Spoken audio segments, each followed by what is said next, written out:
آپ دیکھیں گے خاص طور سے سعودی عرب کے اندر اس پر جو ہے پورا عمل ہوتا ہے. وہاں حدود اور قصاص کا پورا شرعی اعتبار سے نفاذ ہوتا ہے. جو چلاتے ہیں وہ چلاتے رہیں، ورنہ شرعی اعتبار سے وہاں کی عدالتوں میں باقاعدہ کتاب و سنت کی روشنی میں جو شریعت کے اندر ماہر ہوتے ہیں، ایسے قاضی متعین کیے جاتے ہیں، وہ لوگ فیصلہ سناتے ہیں، اور وہاں پر باقاعدہ حکومت کی طرف سے حدود اور قصاص کو نافذ کیا جاتا ہے. وہاں عدل و انصاف ہے اور وہاں پر امن و امان ہے. جتنا امن و امان وہاں ہے دنیا میں کوئی ملک نہیں ثابت کر سکتا ہے. وہاں کی رعایا کا جتنا وہاں کی حکومت خیال کرتی ہے، وہاں جو ہے زکوٰۃ کا باقاعدہ نظام وہاں پر لاگو ہے، اور ویسے بھی وہاں پر حیا خیریہ ہے. کوئی بھی آدمی جو ہے ادھر ادھر نہیں جا سکتا. ہر علاقے میں خیراتی ادارہ ہے، وہاں سے جڑ کر کے رہے. اسی لیے وہاں پر مانگنے پر پابندی ہے. جرمانہ ہے 50,000 ریال اس کو دینا پڑے گا، تو کوئی مانگ نہیں سکتا ہے. اور دوسرے ملکوں میں دیکھو ہر جگہ لوگ مانگنے والے، بھیک مانگنے والے پڑے رہتے ہیں. مسجد سے نکلو سینکڑوں لوگ ملیں گے، جہاں بھی سڑک پہ چائے پینے کی دکان پر جاؤ 50 آدمی کھڑے رہتے ہیں.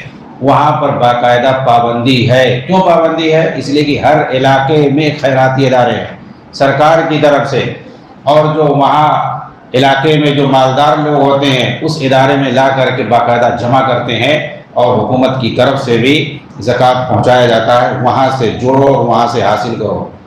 ادھر ادھر مانگنے کی ضرورت، کوئی بھی چیز ضرورت ہے وہاں سے جا کر کے لو، مانگنے کی ضرورت نہیں ہے. وہاں پر جادوگری وغیرہ پر پابندی ہے، سخت پابندی ہے. کوئی اگر پکڑا جائے جادوگری کرتے ہوئے فوراً اس کی سزا قتل ہے. قتل کے علاوہ اور کچھ نہیں ہے. حدیث کے اندر ہے کہ جادوگری کی سزا قتل ہے. تو جتنی چیزیں ہیں وہاں سب باقاعدہ نافذ ہوتی ہیں.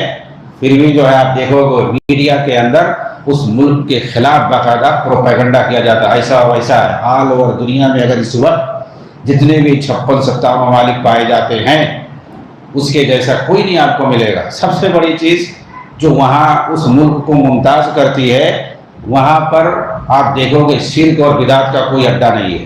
کوئی آپ کو مزار پورے ملک میں نہیں ملے گا. 22 لاکھ مربع کلومیٹر کے بیچ میں آپ کو کوئی نہیں ملے گا. کوئی جو ہے شرک کا اڈا آپ کو نہیں ملے گا. کوئی بدعتی خرافاتی وہاں پر نہیں ملے گا. کوئی بدعتی اور خرافاتی اگر وہاں جاتا بھی ہے تو اس کو ڈنڈے سے مارا جاتا ہے. یہ اسی لیے کیونکہ ایسے ہی لوگ 90% لوگ یا اس سے بھی زیادہ مسلمانوں میں خرافاتی ہی ذہن کے ہیں، شرک اور بدعت کے رسیہ ہی ہیں. اسی لیے اس ملک کے خلاف رہتے ہیں. تمام جھوٹ خرافات فساد اس ملک کے خلاف پھیلاتے رہے محض اسی وجہ سے. ورنہ وہاں کے چاہے حکام ہو، وہاں کے رعایا ہو، سب جو ہے توحید پر قائم رہتے ہیں، شرک سے دور بھاگتے ہیں. قرآن اور حدیث وہاں کی مسجدوں میں جگہ جگہ وہاں پر مسجدیں ہیں، اور ان کی مسجدوں میں صرف قرآن اور حدیث کا درس ہوتا ہے. کوئی فقہی کتاب بھی نہیں پڑھا سکتا اپنا.